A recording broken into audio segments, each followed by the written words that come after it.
کہتا ارے مولوی صاحب ابھی کتنی عمر ہے، ابھی 40 سال کا ہوں، حج کر لوں گا داڑھی رکھنی پڑ جائے گی، حج کر لوں گا 5 ٹائم کی نماز پڑھنی پڑے گی، حج کر لوں گا چوری بے ایمانی نہیں کر پاؤں گا، لوگ کہیں گے حاجی صاحبوں کے یہ سب کام کرتا ہے، ابھی تھوڑا گل چھرے اڑا لینے دو، 50-60 سال کے ہو جائیں گے، پھر حج بھی کر لیں گے عمرہ بھی کر لیں گے۔ مجھے بتاؤ 40 سال والوں، کیا تم لکھوا کے لائے ہو کہ تم 50 سال تک زندہ رہو گے؟ کیا اس بات کی گارنٹی ہے کہ تمہیں آئندہ کوئی بڑی بیماری نہیں ہوگی؟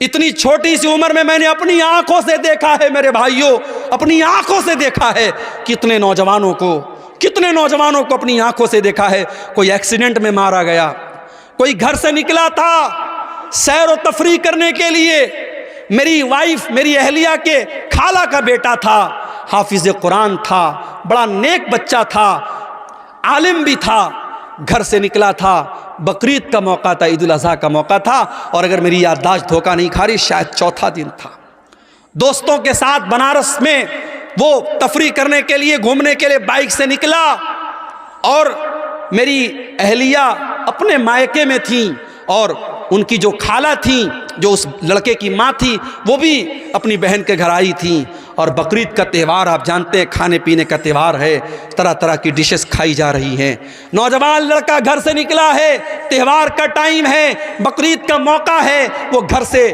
یہ سوچ کر کے نکلا ہے کہ چلو ہم خوشی منائیں گے، ہم تھوڑا دوستوں کے ساتھ سیر و تفریح کریں گے۔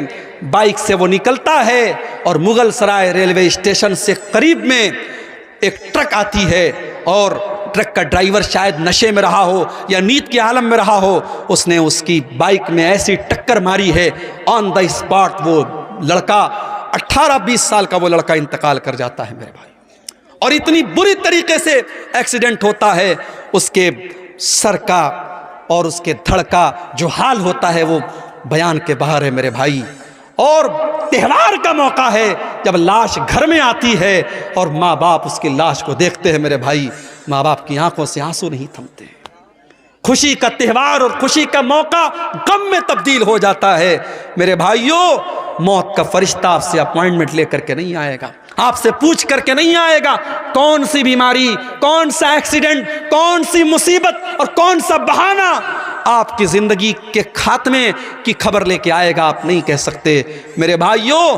نبی اکرم کے صحابہ کو دیکھو، جنگ بدر کا موقع ہے، حضرت عمیر ابن حمام انصاری ایک نوجوان صحابی ہیں، نوجوان صحابی کھجوریں کھا رہے ہیں، اور اللہ کے نبی جنگ بدر میں اپنے صحابہ کو جہاد کی اہمیت بتا رہے ہیں اور اللہ کی راہ میں لڑنے کی اہمیت بتا رہے ہیں۔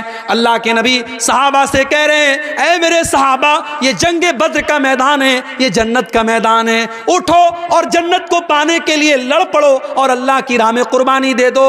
حضرت عمیر ابن حمام کہتے ہیں اے اللہ کے نبی کیا جنت اتنی بڑی ہے کہ جنت کی چوڑائی آسمانوں اور زمین کے برابر ہے؟ اللہ کے نبی فرماتے ہیں کہ ہاں اے عمیر جنت کی چوڑائی تو اتنی ہے۔ وہ کہتے ہیں بکھن کیا بات ہے؟ اللہ کے نبی فرماتے ہیں اے عمیر تم ایسا کیوں کہہ رہے ہو؟ کہتے ہیں اللہ کے نبی انی لارجو، میں امید کرتا ہوں کہ میں بھی جنت میں چلا جاؤں۔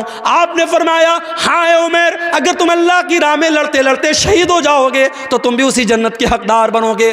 عمیر ابن حمام کھجوریں ہاتھ میں لیے ہوئے ہیں، ان کھجوروں کو زمین پر پھینک دیتے ہیں۔ کوئی کہتا ہے میرے بھائی ان کھجوروں کو کھا لے پھر تو میدان جنگ میں جانا، کہتے ہیں نہیں، ان کھجوروں کے کھانے میں اگر ٹائم ویسٹ کروں گا تو یہ لیٹ ہو جائے گا، دیر ہو جائے گی، میرے پاس اتنا ٹائم نہیں ہے، میرے پاس اتنی فرصت نہیں ہے۔ اور حضرت عمیر ابن حمام اسی حالت میں میدان جنگ میں کود پڑتے ہیں اور اللہ کی راہ میں شہید ہو جاتے ہیں۔ میرے پیارے ساتھیوں، صحابہ کرام کی زندگیاں اس طریقے کے واقعات سے بھری پڑی ہے۔ حضرت حنظلہ کو دیکھو، نئی شادی ہوئی ہے اور شادی کی پہلی رات اپنی بیوی کے ساتھ ہیں۔ ہر نوجوان کی زندگی میں شادی کی رات بڑی امنگوں کی رات ہوتی ہے۔ حضرت حنظلہ اپنی بیوی کے ساتھ ہیں، شادی کی پہلی رات ہے اور صبح ہوتی ہے اور اللہ کے نبی کی طرف سے جہاد کا اعلان ہوتا ہے، جنگ کے میدان میں جانے کا اعلان ہوتا ہے۔ حضرت حنظلہ اپنی بیوی سے کہتے ہیں اے میری بیوی مجھے جنگ کے میدان میں جانا پڑے گا، اللہ کے نبی کی طرف سے منادی ہو چکی ہے، اعلان ہو چکا ہے۔ اس زمانے کی عورتیں بھی کیسی عورتیں تھیں، آج کے دور کی عورتیں دین کے نام پر کوئی غیرت نہیں ہے ان کے اندر. شوہر اگر دین کے نام پر اپنی بیوی سے کسی قربانی کا مطالبہ کرے تو بیوی دین کے نام پر کوئی قربانی دینے کو تیار نہیں. دنیا کے نام پر ہر قربانی تیار ہے. ابھی میں بھاگلپور سے پورنیہ آ رہا تھا, 4-5 نوجوان آپ کے اسی پورنیہ کے, کوئی 22 کا ہے, کوئی کہیں کا ہے, کوئی کہیں کا ہے, دیکھا سب ممبئی سے آ رہے ہیں. ممبئی سے کہنے لگے مولوی صاحب ہم لوگ ممبئی میں رہتے ہیں, وہاں کام کرتے ہیں اور مہینوں کے سالوں کے بعد ہم اپنے وطن کو لوٹ رہے ہیں, ڈھیر سارا سامان لے کے لوٹ رہے ہیں. بیوی کو یہ گوارا ہے کہ شوہر مجھ سے 6 مہینہ 7 مہینہ دور رہے, ممبئی میں رہے, سعودی میں رہے, دبئی میں رہے, بیوی کو یہ ساری آزمائش اور یہ ساری قربانی گوارا ہے. کیوں؟ کیونکہ شوہر کما کے لائے گا. اللہ کے دین کے لیے اگر وہی شوہر داڑھی رکھ لے تو بیوی کہتی ہے ارے پہلے اتنے ہینڈسم لگتے تو تم داڑھی کیوں رکھ لی, تم نے بیکار لگنے لگے. شوہر دین کے لیے اگر اللہ کی راہ میں کچھ صدقہ خیرات کر دے اور بیوی کا کوئی زیور دینے کی بات کر دے تو بیوی کو طیش آ جاتا ہے. یہ آج کے دور کی عورتیں ہیں. میرے پیارے ساتھیوں, حضرت حنظلہ شادی کی پہلی رات اپنی بیوی سے کہتے ہیں مجھے اللہ کی راہ میں جانا ہے, نبی کی طرف سے جہاد کا اعلان ہوا ہے. حضرت حنظلہ کی بیوی نہ چوں کرتی ہے نہ چرا کرتی, کہتی بے شک آپ جا سکتے ہیں. حالانکہ اسے پتا ہے ہو سکتا ہے میرا شوہر زندہ نہ آئے, ہو سکتا ہے میرے شوہر کی لاش آئے, ہو سکتا ہے میرے شوہر کی شہادت ہو جائے, موت ہو جائے, لیکن وہ کھلے دل سے اجازت دیتی ہے. جہاد محبت کی آواز گونجی, کہا حنظلہ نے یہ دلہن سے اپنی اجازت اگر دو تو جام شہادت لبوں سے لگانے کو دل چاہتا ہے. حضرت حنظلہ اسی حالت میں جنگ کے میدان میں جاتے ہیں. ان کے پاس غسل کرنے کا بھی ٹائم نہ تھا, ان کے پاس پانی کے ذریعے طہارت حاصل کرنے کا بھی ٹائم نہ تھا. اسی جنابت کی حالت میں وہ جنگ کے میدان میں جاتے ہیں اور میرے بھائیو اللہ کی راہ میں شہید ہو جاتے ہیں. اور جنگ کے بعد جب شہیدوں کی لاشوں کو رکھا جانے لگتا ہے, اللہ کے نبی اپنے صحابہ سے کہتے ہیں او میرے صحابہ انی لارا حنظلہ, او میرے صحابہ میں حنظلہ کو دیکھ رہا ہوں تغسلہ الملائکہ, کہ حنظلہ کو فرشتے غسل دے رہے ہیں. حنظلہ جنابت کی حالت میں میدان جنگ میں آئے تھے, ناپاکی کی حالت میں میدان جنگ میں آئے تھے, فرشتے ان کو غسل دے رہے ہیں. میرے پیارے ساتھیوں, آج اللہ کے دین کے لیے قربانی دینے کا جذبہ ہمارے اندر سے نکل گیا ہے. اپنے بازوؤں کو تھوڑا مضبوط کرو میرے بھائیوں, اپنی ہمت کو تھوڑا جٹا لو اور اللہ کے دین کے لیے محنت کرنے کا اور قربانی دینے کا جذبہ اپنے اندر پیدا کرو. اللہ کا وعدہ ہے یا ایھا الذین آمنوا ان تنصروا اللہ ینصرکم, اے ایمان والو جب تک تم اللہ کی مدد کرتے رہو گے اللہ تمہاری مدد کرتا رہے گا. وَيُثَبِّتْ أَقْدَامَكُمْ, اور اللہ تمہارے قدم کو مضبوط کر دے گا. اللہ کی مدد کیوں نہیں آ رہی ہے؟ اس لیے نہیں آ رہی کیونکہ ہم لڑ رہے ہیں آپس میں. مولانا جرجیز صاحب گرفتار ہوئے, بنارس کے بریلویوں نے, ہمارے بریلوی بھائیوں نے, کتنے بھائیوں نے مٹھائیاں تقسیم کی کہ چلو اہل حدیث کا مولانا گرفتار ہو گیا, چلو ہمارے مسلک کے خلاف تقریر کرنے والا اور دوسرے مسلک کا مولوی گرفتار ہو گیا. لوگوں نے خوشیاں منائی تھیں. اور آج جب مولانا سلمان اظہری گرفتار ہوئے تو ان کو محسوس ہوا کہ جب آگ لگے گی تو گھر تو ہمارا بھی جلے گا. آج آگ لگی ہے, آج ان کے مسلک کے عالم کو گرفتار کیا گیا. اور اللہ کا شکر ہے کسی اہل حدیث نے یہ اس پر خوشی کا اظہار نہیں کیا, بلکہ بہت سارے اہل حدیث علماء نے, اور میں خود ان میں شامل ہوں, میں نے بھی اس کی مخالفت کی اور میں نے سپورٹ کیا کہ مولانا مفتی سلمان اظہری کو گرفتار کرنا غلط ہے. اس طریقے کی بیان بازی تو بہت سارے لوگ دیا کرتے ہیں, ایک معمولی سے بیان پر اریسٹ کرنا اور گرفتار کرنا یہ انصاف کا تقاضا نہیں ہے.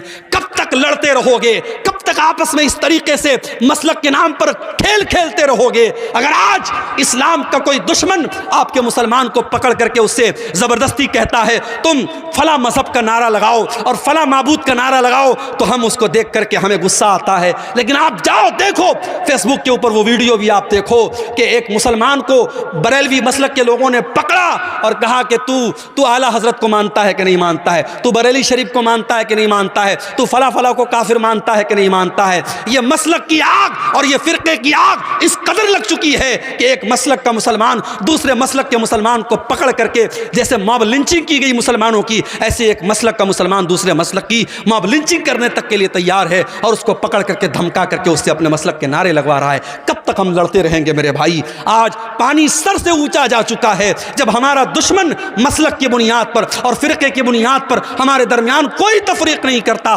تو ہم اور آپ اپنے آپ کو تفریق میں کیوں بانٹے ہوئے ہیں؟ آؤ سیسا پلائی ہوئی دیوار بن جاؤ. اور میں بڑی خوشی کے ساتھ کہتا ہوں میں پکا سلفی المسلک الحمدللہ ہوں، اور بنارس کے جامعہ سلفیہ جو ہماری جماعت کا مرکزی ادارہ ہے وہاں سے میں نے تعلیم حاصل کی ہے. لیکن آج اللہ کا شکر ہے فیس بک پہ اوپر آپ دیکھ لیں، یوٹیوب کے اوپر آپ دیکھ لیں، بڑی تعداد میں ہمارے بریلوی بھائی ہمارے دیوبندی بھائی بھی میری تقریروں کو سنتے ہیں. اور یہی معراج کا شب معراج کا موقع تھا جس کو عام طور سے لوگ شب معراج مانتے ہیں، حالانکہ ہمارا یہ عقیدہ نہیں ہے. ہم یہ تو مانتے ہیں کہ اللہ کے نبی کو معراج ہوئی، مگر معراج کون سی رات ہوئی، کون سے مہینے میں ہوئی، یہ کنفرمیشن ہمیں حدیثوں کی روشنی میں نہیں ملتا. لیکن عام طور سے لوگ 27 رجب کو شب معراج مانتے ہیں کہ اسی رات میں معراج ہوئی.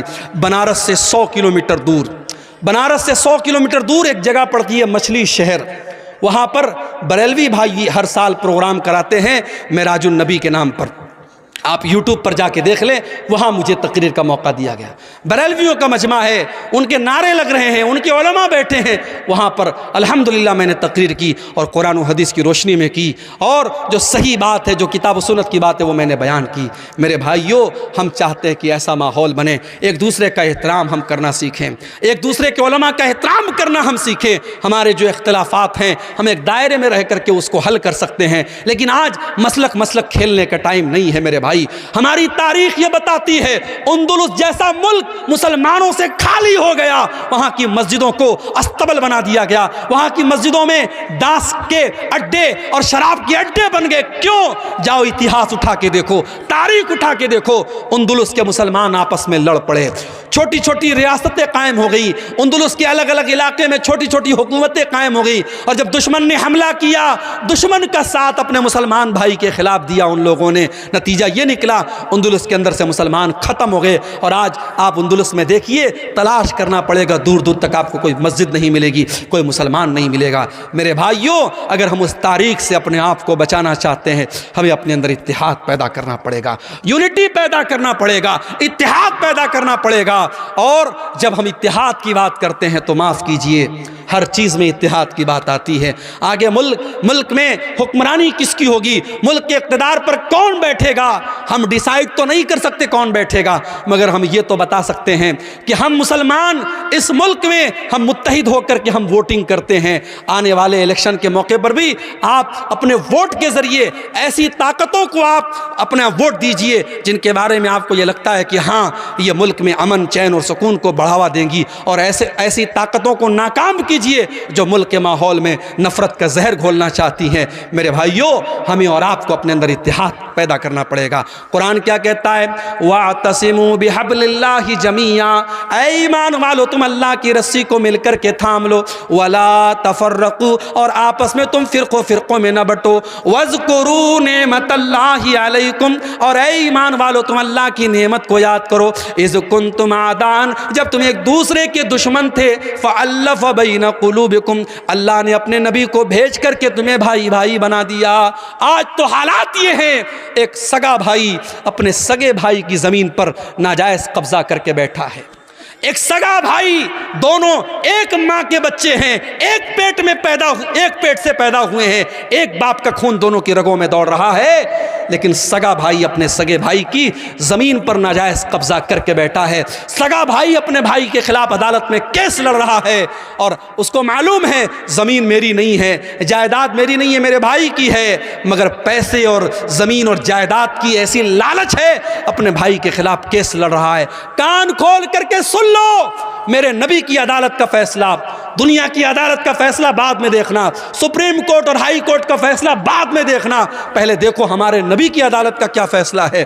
اللہ کے نبی فرماتے ہیں کہ 2 لوگ میرے پاس آتے ہیں اپنا کیس لے کر کے، اور ایک آدمی کی بات سن کر کے میں فیصلہ کر دیتا ہوں، کیونکہ میں انسان ہوں، مجھ سے بھی غلطی ہو سکتی ہے۔ ہو سکتا ہے ایک انسان چکنی چپڑی باتیں کرتا ہو، دوسرا انسان اپنی بات ڈھنگ سے پیش نہ کر پایا ہو۔ کان کھول کر کے سن لو۔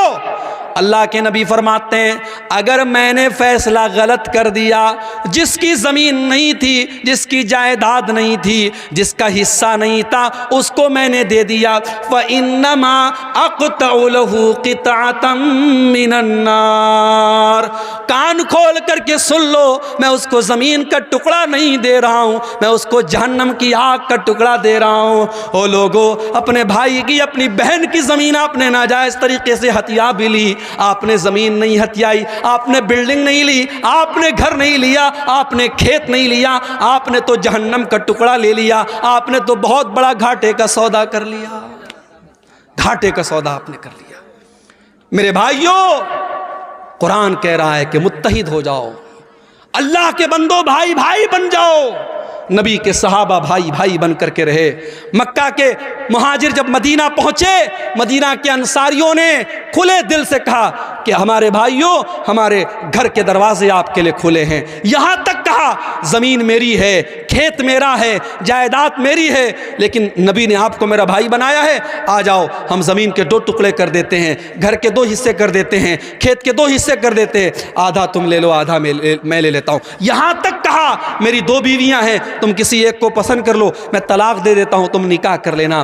قربانی اور محبت کی یہ مثال پورے انسانی اتہاس میں کبھی نہیں ملتی۔ میرے بھائیوں، ہم اور آپ اپنے گاؤں میں آرام سے سو رہے ہیں، ہم اپنے گھر میں بچوں کے ساتھ آرام سے سو رہے ہیں، وہاں فلسطین میں ڈیلی بمباری ہو رہی ہے اور چھوٹے چھوٹے بچے مارے جا رہے ہیں، اور یہ UN کی رپورٹ ہے، اقوام متحدہ کی رپورٹ ہے، اب تک لاکھوں بچے غزہ کے اندر مارے جا چکے ہیں، معصوم بچے مر رہے ہیں، اور ہمیں رات میں آرام سے نیند پر، بستر پر نیند آ رہی ہے۔ نہیں میرے بھائی، مسلمان تو وہ ہوتا ہے چاہے فلسطین میں اس کا بھائی مر رہا ہو، چاہے دنیا کے کسی بھی کونے میں اس کا بھائی مر رہا ہو، اپنے بھائی کے مرنے پر اس کا دل دکھی ہو جائے، اس کے قوم کا کہیں بچہ مارا جائے، اس کو لگے میرا بچہ مر رہا ہے، کہ کہیں کسی عورت کی عزت لوٹے، اسے لگے میری بہن کی عزت لوٹ رہی ہے، کہیں کسی کا گھر گرے، اسے لگے میرا گھر گر رہا ہے۔ نبی اکرم صلی اللہ علیہ وسلم فرماتے ہیں کہ المؤمن للمؤمن کالبنیان یشد بعضہ بعضا، مسلمان تو مسلمان کے لیے ایک عمارت کی طرح ہونا چاہیے، ایک بلڈنگ کی طرح ہونا چاہیے۔ جیسے ایک بلڈنگ جب تیار ہوتی ہے، اس میں پلرز بھی کھڑے کیے جاتے ہیں، اس میں باقاعدہ سلیب بھی ڈالا جاتا ہے، اس میں سیمنٹ کا اپنا رول ہوتا ہے، اس میں چھڑ کا اپنا رول ہوتا ہے، اس میں سریا کا اپنا رول ہوتا ہے۔ جیسے ایک بلڈنگ تیار ہوتی ہے اور بلڈنگ کا ہر میٹیریل دوسرے میٹیریل کو طاقت دیتا ہے، مسلمان کو طاقت دینے والا بنے، مسلمان کا سپورٹر بنے، مسلمان کا ہمدرد بنے۔ اور ایک اور حدیث میں اللہ کے نبی فرماتے ہیں مثل المؤمنین فی توادہم وتعاطفہم وتراحمہم کمثل الجسد الواحد۔ آپ نے فرمایا مسلمانوں اتنی محبت ایک دوسرے سے کرو، اتنی ہمدردی ایک دوسرے سے کرو جیسے انسان کا شریر ہوتا ہے۔ مانو شریر میں، انسان کے جسم میں کہیں ایک کانٹا بھی چبھتا ہے پورا بدن بے چین ہو جاتا ہے۔ مسلمانوں تمہارے درمیان اتنی محبت ہونی چاہیے، آؤ اتحاد اپنے اندر پیدا کرو۔ برادری واد کے نام پہ مجھے معلوم ہے بہار میں بہت ساری جگہوں پر برادری کے نام پر بڑی کٹرتا ہے۔ اسی دربھنگا کے علاقے میں ایک گاؤں میں لوگوں نے بتایا بھی اور نیوز میں بھی آیا کہ ایک گاؤں میں انصاریوں کا راستہ الگ ہے، شیخ کا راستہ الگ ہے۔ آپ کے علاقے میں سرجا پوری اور شیرسا بادی کے درمیان بڑے اختلافات کی خلیج ہے۔ میرے بھائی، یہ وقت برادریوں کے نام پہ لڑنے کا نہیں ہے، یہ وقت فرقوں کے نام پہ لڑنے کا نہیں ہے، یہ وقت مسلک کے نام پہ لڑنے کا نہیں ہے۔ حالات یہ ہیں، آج مسلمان جس گاؤں میں اکثریت میں ہوتے ہیں وہاں سے بھی مسلمان کے سرپنچ کھڑے جیت نہیں پاتے۔ کیوں؟ کیونکہ سرپنچ کا چناؤ ہوتا ہے، پردھان کا چناؤ ہوتا ہے، مسلمان اس گاؤں میں میجورٹی میں ہیں، لیکن مسلمان کے 4 کینڈیڈیٹ کھڑے ہوتے ہیں، غیر مسلم کا 1 کینڈیڈیٹ کھڑا ہوتا ہے، اور مسلمانوں کے ووٹ 4 جگہ تقسیم ہو جاتے ہیں۔ گاؤں میں میجورٹی مسلمانوں کی ہے، لیکن پردھان جو ہوتا ہے، سرپنچ جو ہوتا ہے، وہ غیر مسلم بن جاتا ہے۔ میرے بھائیوں، اتحاد میں طاقت ہے، یونٹی میں طاقت ہے۔ آج ملک کے حالات اس بات کا تقاضا کرتے ہیں کہ ہم اپنے اندر اتحاد پیدا کریں۔ میرے بھائیوں، آج اللہ کی مدد اگر چاہیے تو ہمیں اور آپ کو متحد ہونا پڑے گا۔ اسی طریقے سے اگر اللہ کی مدد چاہتے ہو تو توحید کی حفاظت کرو اور شرک سے بچو. اللہ مشرک کی مدد کبھی نہیں کرے گا. اللہ کا وعدہ ہے ہم تمہاری مدد کریں گے. شرط کیا ہے؟ وعد اللہ الذین آمنوا منکم وعملوا الصالحات لیستخلفنہم فی الارض کما استخلف الذین من قبلہم. اے ایمان والو، اللہ کا وعدہ ہے اللہ ضرور تمہاری مدد کرے گا، تمہیں زمین کے اندر اقتدار بھی عطا کرے گا، تمہارے خوف کو امن اور شانتی سے تبدیل کر دے گا. شرط کیا ہے؟ یعبدوننی لا یشرکون بی شیئا. شرط یہ ہے تم میری عبادت کرنا اور میری عبادت میں کسی کو شریک نہ کرنا، شرک مت کرنا. آج حالت کیا ہے؟ حالت یہ ہے کہ ایودھیا سے 300 مسلمان لکھنؤ سے ایودھیا کا سفر کرتے ہیں. یہ میں میڈیا کی رپورٹ آپ کو بتا رہا ہوں. 300 مسلمان لکھنؤ سے ایودھیا کا سفر کرتے ہیں شری رام چندر جی کی جو نئی مورتی اور نیا ان کا جو وہاں پہ مندر بنا ہے اس کی زیارت اور درشن کرنے کے لیے. معاف کرنا، ایک مسلمان ہونے کے ناطے ہم شری رام چندر جی کا احترام کرتے ہیں، ان کا سمان کرتے ہیں، مگر ہم ان کی عبادت کو جائز نہیں سمجھتے. کیوں؟ ہمارا عقیدہ ہے لا الہ الا اللہ، اللہ کے سوا کوئی عبادت کے لائق نہیں ہے. جو کسی کا بیٹا ہو، جو کسی کا باپ ہو، جو کسی کا بھائی ہو، جو کسی کا شوہر ہو، وہ رب نہیں ہو سکتا، وہ معبود نہیں ہو سکتا. ہمارا کرائٹیریا بڑا کلیئر ہے. قل هو اللہ احد اللہ الصمد لم یلد ولم یولد ولم یکن لہ کفوا احد. اللہ ایک ہے، اللہ بے نیاز ہے، اللہ کا کوئی بیٹا نہیں، اللہ کسی کا بیٹا نہیں، اور اللہ کو کسی کے مدد کی ضرورت نہیں ہے، اس کے برابر کوئی نہیں ہے. میرے بھائیوں، ہم شری رام چندر جی کی اور جو بھی اس بھارت دیش میں ہمارے مہاپروش آئے اور نیک لوگ آئے، ہم ان کا سمان کرتے ہیں، ان کی عزت کرتے ہیں، ان کا احترام کرتے ہیں، مگر ہم ان کی عبادت کو جائز نہیں مانتے. آج مسلمان کے عقیدے کا یہ حال ہے.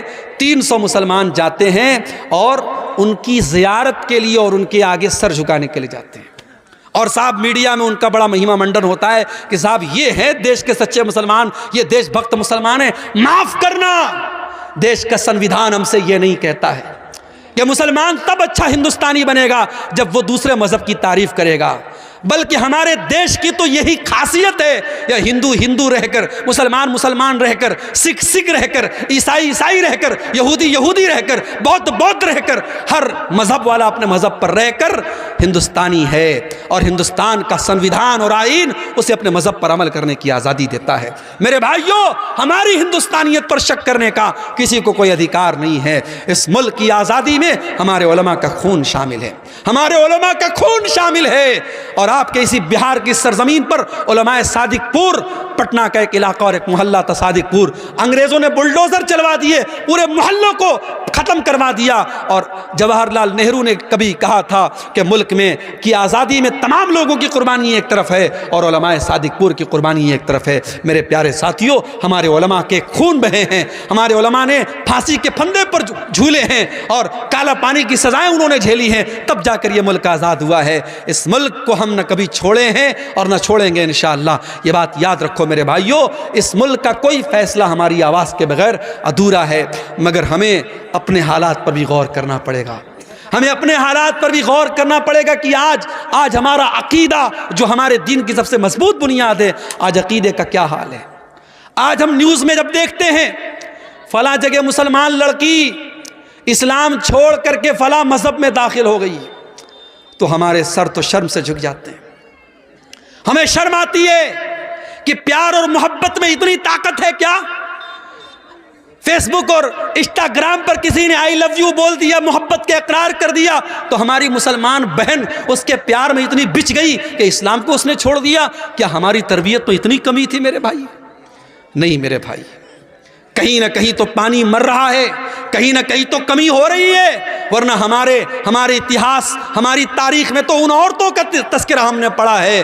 سمیہ بنت خیاط نام کی اس عورت کو دیکھو، اس کے شوہر کے سامنے اور اس کے جوان بیٹے کے سامنے جب ابو جہل نے کہا تھا کہ اے سمیہ تم محمد کا دین چھوڑ دے، تو اسلام چھوڑ دے ورنہ ہم تجھے ختم کر دیں گے، سمیہ نے کہا میں اسلام کو نہیں چھوڑ سکتی. ابو جہل نے کہا ہے سمیہ ہم تیرے بدن کے کپڑے اتار کر کے تجھے ننگا کر ڈالیں گے، اے سمیہ ہم تجھے بے آبرو کر ڈالیں گے، برہنہ کر ڈالیں گے، ہم تجھے ننگا کر ڈالیں گے۔ سمیہ نے اپنے جوان بیٹے کے سامنے ننگا ہو جانے کی اذیت کو گوارا کر لیا، مگر اسلام کو نہیں چھوڑا۔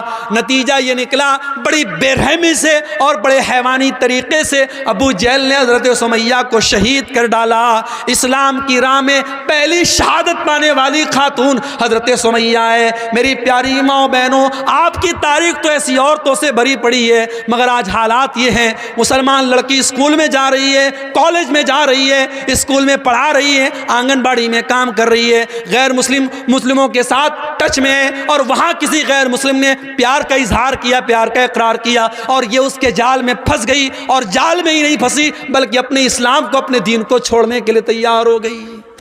میرے بھائیوں، یہ حالات بڑے افسوسناک ہیں، اور اگر ہم نے اپنے بچوں اور بچیوں کی صحیح تربیت نہیں کی، ان کو اسلام کے بارے میں نہیں بتایا، یاد رکھو آنے والے 20 سالوں میں ارتداد کی بڑی لہر آنے والی ہے، بڑا سیلاب آنے والا ہے، کیونکہ بڑی گہری چالیں چلی جا چکی ہیں، بڑی مضبوط پلاننگ بنائی جا چکی ہے۔ حالانکہ ہمارا ایمان اپنے رب پر ہے، واللہ خیر الماکرین، پلاننگ کرنے والے اپنی پلاننگ کرتے رہیں گے اور اللہ کی اپنی پلاننگ چلتی رہے گی۔ اور اکبر الہ آبادی نے کہا تھا اسلام کی فطرت میں قدرت نے لچک دی ہے، اتنا ہی یہ ابھرے گا جتنا کہ دباؤ گے، نور خدا ہے کفر کی حرکت پہ خندزن، پھوکوں سے یہ چراغ بجھایا نہ جائے گا۔ کوئی مرتد ہوتا ہے، کوئی اسلام کو چھوڑ دیتا ہے، اللہ کی قسم اللہ کا کوئی نقصان نہیں کر سکتا، اسلام کا کوئی نقصان نہیں کر سکتا، نقصان تو اس کا اپنے آپ کا ہوتا ہے۔ اللہ قرآن میں کہتا ہے وَمَن يَرْتَدِدْ مِنْكُمْ فَيَمُتْ وَهُوَ كَافِرٌ فَأُولَٰئِكَ أَصْحَابُ النَّارِ، جو مرتد ہو کر کے مر جائے، جو اس حالت میں مر جائے کہ وہ ایمان کی حالت میں نہ مرے، کفر کی حالت میں مر جائے، تو وہ دنیا اور آخرت میں فَأُولَٰئِكَ حَبِطَتْ أَعْمَالُهُمْ فِي الدُّنْيَا وَالْآخِرَةِ، دنیا میں بھی اس کے اعمال برباد اور آخرت میں بھی اس کے اعمال برباد ہو جائیں گے۔ وَأُولَٰئِكَ أَصْحَابُ النَّارِ، اور وہ جہنم میں جانے والے ہیں۔ اپنے بچوں کے عقیدے کی فکر کرو میرے بھائیوں، آج روزی روٹی کی فکر کرتے ہو، آج ہمیں فکر ہے آنے والے وقت میں کیا ہوگا، ارے کیا ہوگا، زیادہ سے زیادہ یہ ہوگا مار دیے جائیں گے، ختم ہو جائیں گے، ہمیں یہ قبول ہے، مگر اپنے ایمان اور دین کو چھوڑنا یہ قبول نہیں ہے میرے بھائی۔ ہم مر جانا قبول کر لے، ہم ختم ہو جانا قبول کر لے، مگر ایمان اور توحید سے سمجھوتا کرنا قبول نہ کریں۔ یاد کرو اپنے باپ ابراہیم علیہ السلام کو، ابراہیم علیہ السلام جب اپنے لخت جگر اسماعیل کو اور اپنی بیوی ہاجرہ کو جب مکہ کی بیاب ہو گیا، سرزمین پہ چھوڑ کے جانے لگے، تو کیا دعا کی تھی انہوں نے؟ کہا تھا وَجُنُبْنِي وَبَنِيَّ أَن نَّعْبُدَ الْأَصْنَامَ، پروردگار میرے بیوی بچوں کو اے اللہ تو شرک سے بچانا، بت پرستی سے بچانا، اے اللہ میری اولاد کو تو شرک سے بچانا۔ جب ابراہیم علیہ السلام جیسے پیغمبر کو اپنے بچوں کی فکر ہے، اپنی اولاد کے عقیدے کی فکر ہے، ہماری اور آپ کی کیا اوقات ہے میرے بھائی؟ ہمیں اور آپ کو اپنے بچوں کی عقیدے کی فکر ہونی چاہیے۔ بچپن سے اپنے بچوں کو اسلام کا عقیدہ سکھاؤ، توحید کا عقیدہ سکھاؤ۔ اور اسی لیے میں کہتا ہوں اگر آپ کا بچہ اسکول میں پڑھتا ہے، کانوینٹ میں پڑھتا ہے، مجھے کوئی پرابلم نہیں ہے، مگر اپنے محلے کی اور گاؤں کی مسجدوں میں اتنا بہترین مکتب قائم کر دو اور اپنے گاؤں کے مدرسے کو اتنا مضبوط کر دو کہ آپ کا بچہ اسکول سے پڑھنے کے بعد اور کسی کانوینٹ سے پڑھنے کے بعد اگر 1 گھنٹہ بھی اس مدرسے کے مولوی صاحب سے پڑھ لے تو اس کا دین مضبوط ہو جائے۔ اتنا مضبوط اپنے مدرسے اور مکتب کو کر دو۔ میرے بھائیوں، آج توحید اور ایمان کی کمزوری کا دور ہے، اور اسی دور کی طرف اشارہ کرتے ہوئے اللہ کے نبی نے فرمایا تھا بادروا بالاعمال فتنن، اے لوگو نیکی کرنے میں جلدی کرو اس سے پہلے کہ فتنوں کا دور آ جائے، اور اتنے فتنے آ جائیں گے یصبح الرجل مومنا ویمسی کافرا، صبح کو ایک انسان مومن ہوگا اور شام کو کافر ہو جائے گا، اور شام کو مومن ہوگا اور صبح کو کافر ہو جائے گا۔ ایمان کی ویلیڈیٹی 12 گھنٹے کی بھی نہیں ہوگی، ایمان اتنا کمزور ہو جائے گا۔ اللہ کے نبی نے فرمایا یبیع دینہ بعرض من الدنیا، ایمان کا سودا کیا جائے گا اور چند ٹکوں کے عوض ایمان بک جائے گا۔ میرے بھائیو، آج ایمان بک رہا ہے اور حالات اس کگار پہ پہنچ چکے ہیں، ہمیں اپنے توحید اور ایمان کی حفاظت کرنی پڑے گی۔ اللہ کی مدد کیوں نہیں آ رہی؟ 2 اور پوائنٹ بیان کر کے بات ختم کروں گا۔ اللہ کی مدد اس لیے بھی نہیں آ رہی ہے، معاف کرنا اگر برا لگے تو، اللہ کی مدد اس لیے بھی نہیں آ رہی ہے کیونکہ حرام خور ہو گئے ہیں۔ اسی بہار کی سرزمین سے میرے پاس فون آیا، سیمانچل سے فون آیا، شیخ صاحب اگر ہمارے علاقے میں تقریر کرنا تو ذرا اس پر بھی بولنا، بیاج خوری بڑھ رہی ہے مسلمانوں میں، بیاج کی رقم کھانے کا شوق بڑھ رہا ہے۔ کسی زمانے میں لوگ بیاج مجبوری میں دے دیتے تھے مگر لیتے نہیں تھے، مگر آج کتنے مسلمان ہیں جو پیسے والے ہیں، تجھے 1 لاکھ روپیہ چاہیے، چل دے دیتا ہوں، لیکن مجھے ریٹرن میں 1,05,000 دینا، 1,10,000 دینا۔ بیاج کھلم کھلا کھا رہا ہے مسلمان۔ اس مسلمان سے کہو تو اپنی ماں کے ساتھ زنا کرے گا کیا؟ دونوں کان پکڑ لے گا، کیسی بات کر رہے ہو؟ ماں کے ساتھ زنا کرنے کی بات کوئی سوچ بھی نہیں سکتا۔ ارے اپنی ماں کے ساتھ زنا کرنے سے بڑا گناہ ہے سود کھانا، کیونکہ ماں کے ساتھ زنا کرنے والے کے بارے میں اللہ نے یہ نہیں کہا کہ جو اپنی ماں کے ساتھ زنا کرتا ہے وہ اللہ سے جنگ کرتا ہے، رسول سے جنگ کرتا ہے، مگر بیاج خور کے بارے میں اللہ قرآن میں کہتا ہے فَإِن لَّمْ تَفْعَلُوا فَأْذَنُوا بِحَرْبٍ مِّنَ اللَّهِ وَرَسُولِهِ۔ اے بیاج کھانے والے، اگر تو نے بیاج کھانا نہیں چھوڑا تو آ جا اللہ سے جنگ کر لے، رسول سے جنگ کر لے۔ ہے کسی میں طاقت؟ ہے کسی کی اوقات؟ ہے کسی کی حیثیت کہ وہ اللہ سے جنگ کرے، وہ رسول سے جنگ کرے؟ میرے بھائیوں، بیاج خوری بڑھ رہی ہے۔ اور دوسری چیز میرے نوجوانوں، جوئے کی لت بڑھ رہی ہے۔ آج کل نئی نئی کمپنیاں آ رہی ہیں کرپٹو کے نام سے، فلاں کمپنی میں پیسہ لگا دو، فلاں کمپنی میں پیسہ لگا دو۔ مجھے لوگوں نے بتایا حافظ صاحب بھی لگا رہے ہیں، امام صاحب بھی لگا رہے ہیں، مولوی صاحب بھی لگا رہے ہیں، اور کہتے ہیں مولوی صاحب کی جائز ہے۔ کیسے جائز ہے بھائی؟ کہتے ہیں بزنس ہو رہا ہے۔ کیا بزنس ہو رہا ہے بھائی؟ یہ تو نہیں پتا، لیکن بزنس ہو رہا ہے۔ کوئی بزنس نہیں ہو رہا ہے۔ یہ جتنی کمپنیاں آئی ہیں، میٹا فلاں فلاں فلاں اور کرپٹو فلاں اور فلاں فلاں، یہ سب فراڈ ہے، دھوکہ ہے۔ لکھ لو میری بات، آج 2024 میں کہہ رہا ہوں، 2025 تک کئی کمپنیاں بھاگ چکی ہوں گی۔ سب فراڈ ہیں، سب اس کی ٹوپی اس کے سر، اس کی ٹوپی اس کے سر۔ شروع میں جو لوگ جڑیں گے ان کی کمائی ہوگی، بعد میں جو لوگ جڑیں گے ان کی کمائی لے کے بھاگ جائے گی۔ کوئی بزنس نہیں ہو رہا ہے۔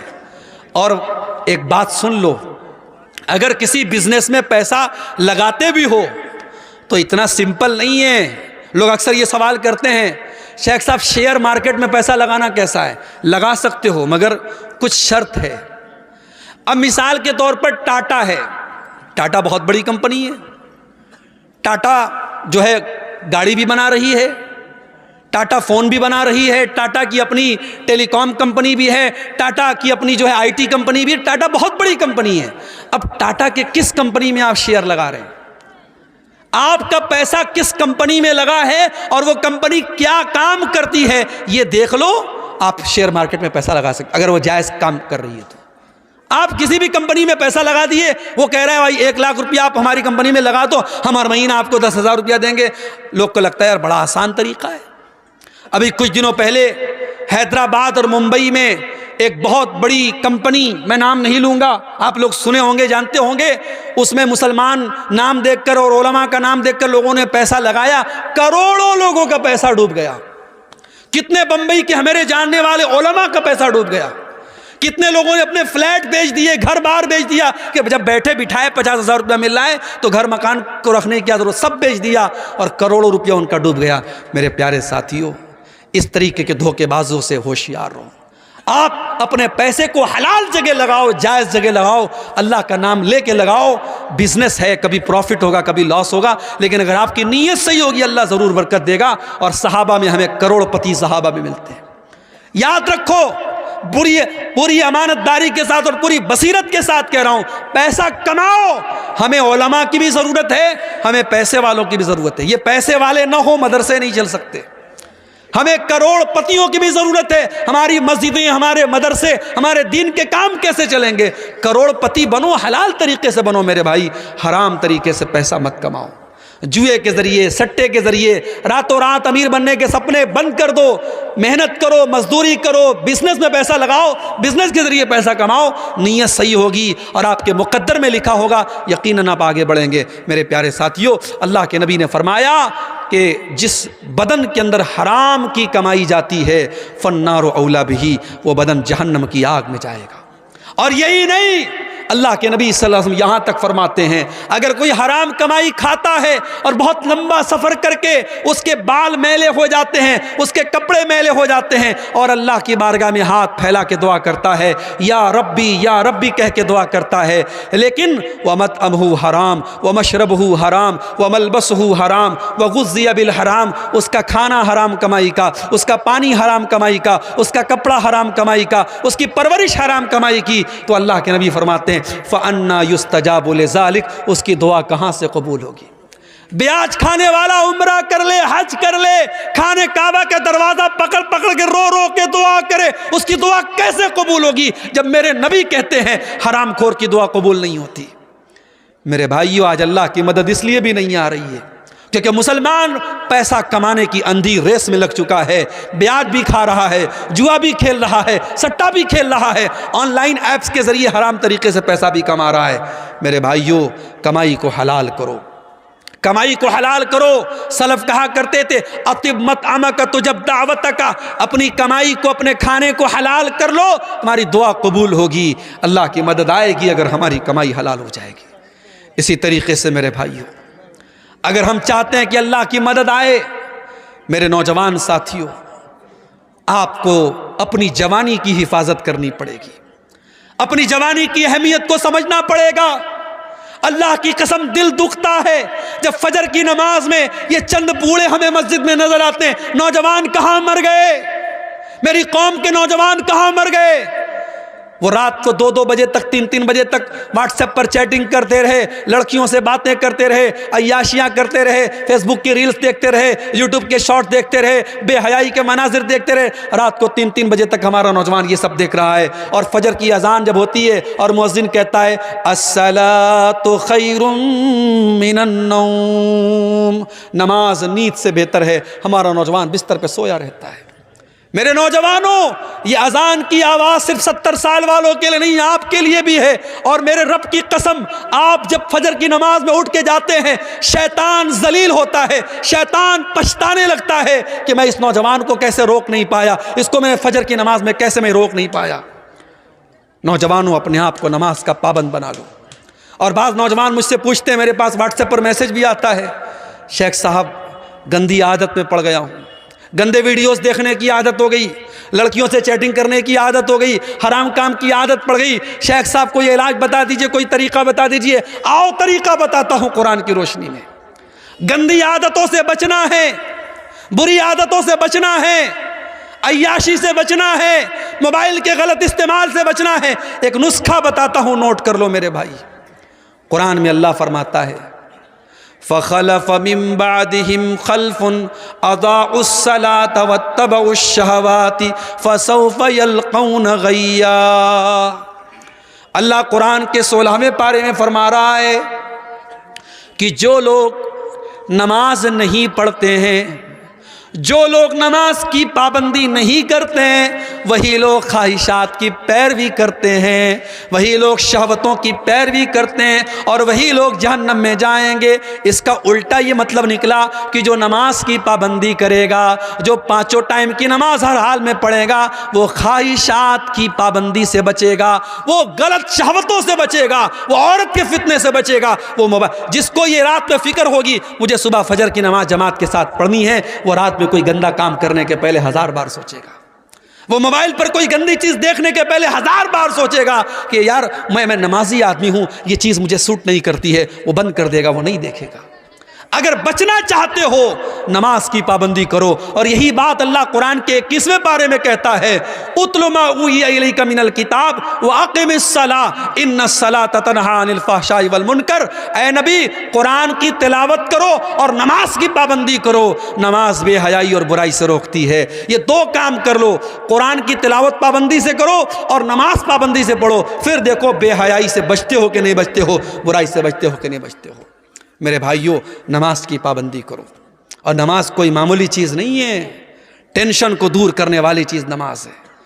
میں مانتا ہوں اس وقت حالات بڑے بے چین کر دینے والے ہیں. میڈیا میں آنے والی خبریں، یو پی کی خبروں سے بہار والے پریشان، بہار کی خبروں سے یو پی والے پریشان، تمل ناڈو کی خبروں سے نارتھ انڈیا کا مسلمان پریشان. یہ میڈیا آج ہم کو پریشان کر رہا ہے، ڈسٹرب کر رہا ہے. آج اس ماحول میں نماز ہماری بہت بڑی ضرورت بھی ہے میرے بھائی. نماز پڑھو اور قنوت نازلہ کا اہتمام کرو.